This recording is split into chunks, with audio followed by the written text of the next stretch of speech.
Hey everyone, it's Larry Berman here. Happy summer solstice. My almost my second favorite day of the year. I just love sun over dark, so summer over winter by a long shot. And longest day of the year has got to be one of your favorites here.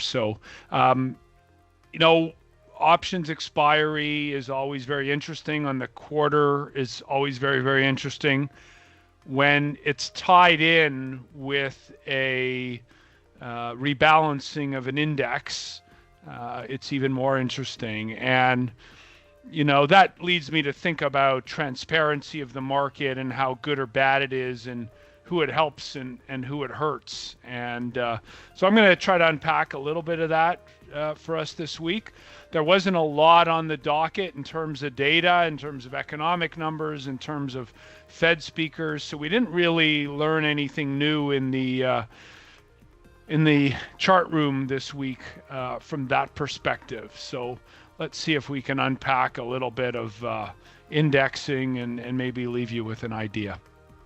So there's a lot to think about when it comes to core and explore and indexing and really trying to understand what you're getting when you index.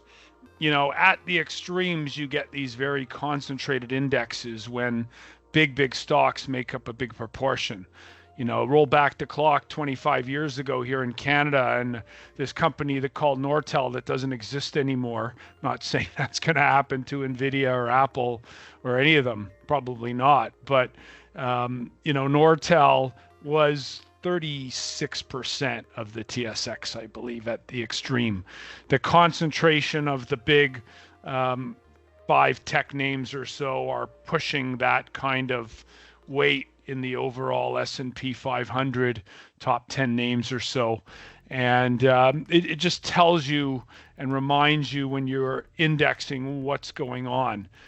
And so, when we look at what happened this week, there was a lot of narrative around front running of the rebalance of this index. So the XLK, the Technology Select Sector Index, when you look at performance, the leaders, the laggards, unpack it,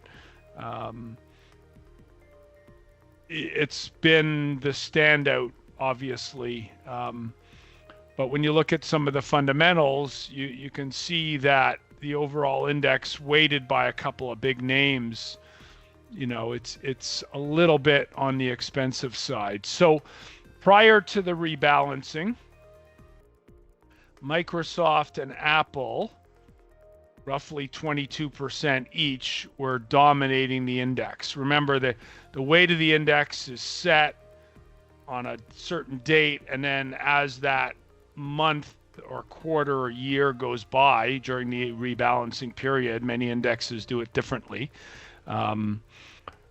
Indexes like this are typically on a semi-annual basis. That they'll reconstitute or rebalance. And so from the last date, which stocks outperform more or less than the others, and that is the deviation. So when you look at, because Bloomberg has the tools to do this, and you click on this and you'd say, what does a creation unit look like now? What you can see here is from where Nvidia was to where it is today. It went from being approximately 5,500 shares up to 18,500 shares. And then when you look at what Apple was, 11,700-ish, 800, down to where it is now. And then the current market value of one index unit. So when you look at creating a contract size of 50,000 units, that's one creation unit of the ETF. Approximate value of that 11.4 million. So Microsoft 2.5 million, Nvidia just under that, and now Apple drops.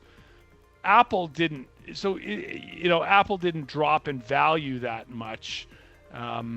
This is a bizarre way of doing an index in my mind. So if you're buying XLK, you're really two stocks and then everything else. So out of the 68 names, you're really skewed. And again, it used to be Microsoft and Apple, and now it's Microsoft and Nvidia. It's kind of bizarre to me.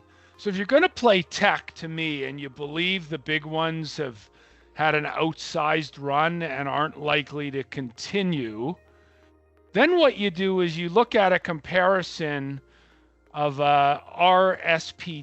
So this is an equal weight technology play of the same basket of stocks in the S&P 500, but equally weighted compared to the seemingly ridiculous cap weighting structure that they're using in the XLK.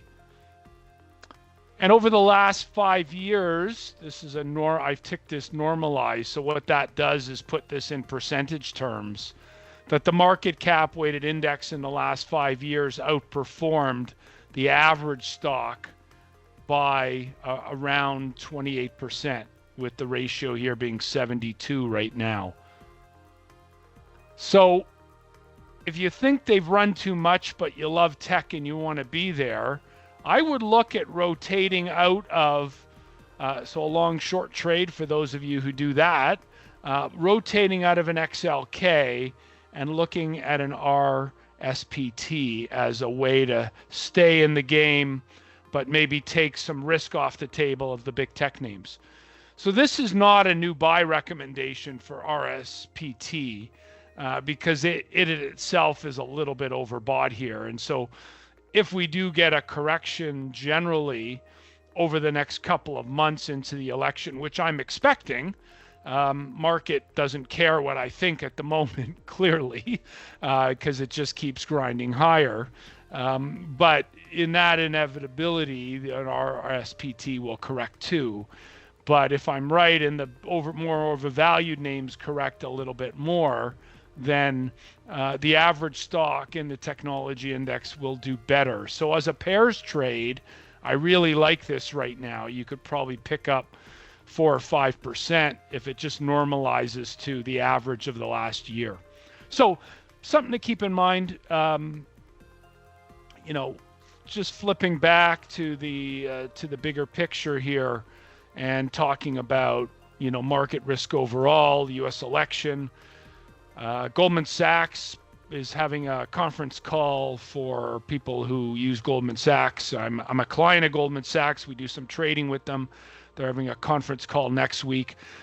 They're putting on the agenda of that conference call just some thoughts around the U.S. election. So that, I think, is going to start entering the talk. Why? Because of the debate next week with the two octogenarians. To me, I'm not a fan of Donald Trump. People should know that. But he's likely going to embarrass Joe Biden in the debate next week. I think the Democrats have their fingers crossed that he's able to get through it without stumbling. There is some talk around Donald Trump having some cognitive issues too. But anyways, we'll see how that goes. But I think that, to me, this coming week, again, quiet getting into the summer and the school year, things are going to start to slow down a little bit. And, quiet markets can melt up on you. So we do have that option structure at the end of the month that might continue to pull the markets up another couple percent. And that's probably where I think the top might be for this year. Anyways, we'll see how that all plays out. Have a great week, everyone. Enjoy the summer.